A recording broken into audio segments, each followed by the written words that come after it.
For today's video, kasama natin si Baby Jack Show. Mamimigay tayo ng t-shirt, pulutan, pitchel, alak, at Uncle Tom suka. Alright.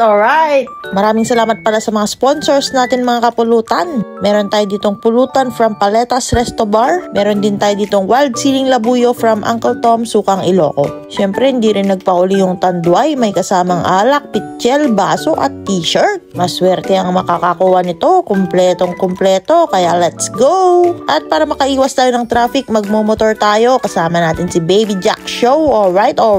Magpapagames lang tayo dito sa SM. Pangalawang pulutan hunt pa lang natin to mga kapulutan. Kung nagustuhan nyo tong video na to, mag-comment naman kayo ng alright para alam ko kung magpapagames pa rin tayo ng pulutan hunt. At sa mga gustong mag-sponsor ng ating pulutan giveaway, syempre pwede yan, mag-message lang kayo sa ating page. Kung last time nasa LED stairs ako, ngayon nandito tayo sa Huawei. Tinago ko doon kay Kimmot at kay Baby Jack. Ito yung clip na pinost ko sa Facebook mga kapulutan. At yung caption kung sinong unang lalapit na magsasabi ng alright, yung mananalo. At after 10 minutes may dumating agad. Mukhang nakaabang yata sa mga post natin Pero syempre, check muna natin kung naka-follow at kailangan niyang sabihin yung code na alright.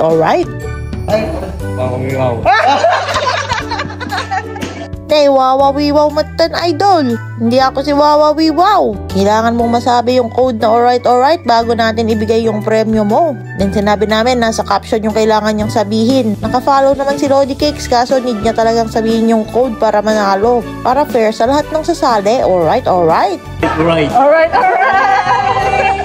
At yun, sinabi na ni Idol yung code na alright, kaya bibigay na natin ng kanyang prize. Congratulations Lodi Cake sa iyong premyo. Sa mga gustong sumali, make sure na nakafollow kayo at abang-abang kayo sa ating mga posts. Wala na naman kaming masabi kundi alright.